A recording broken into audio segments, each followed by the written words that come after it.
যে দেশের ৭০% জনসংখ্যাই কৃষক, সে দেশের আধুনিক চাষাবাদের বা উচ্চ ফলনশীল বীজের বিকল্প কোনো কিছু চিন্তা করাটাই বোকামি।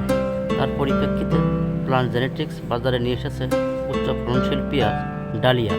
পেঁয়াজের গল্পই আমরা চাষির কাছ থেকে শুনব।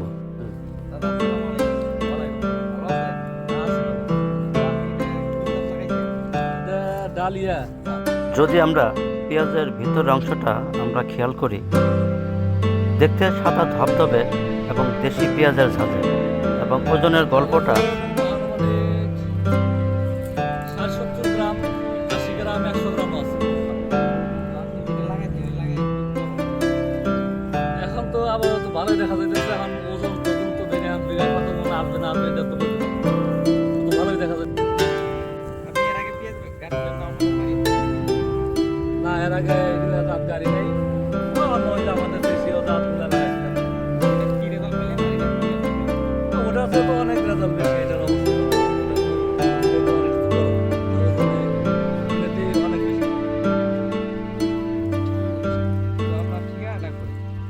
আমার ঠিকানা হলো দেবীগঞ্জ, পাকুড়ির মোড়। এটা হলো জেলা হলো পঞ্চগড়।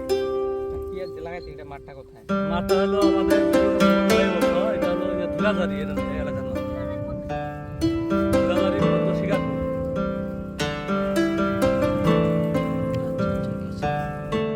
দেশে জনসংখ্যা বৃদ্ধির সাথে সাথে আমাদের জমির পরিমাণ কিন্তু কমে আসতেছে। সেই চিন্তা বিবেচনা করে আজকে কৃষি প্রযুক্তি সর্বোচ্চ ফলনশীল জাতগুলো নিশ্চিত করতেছে।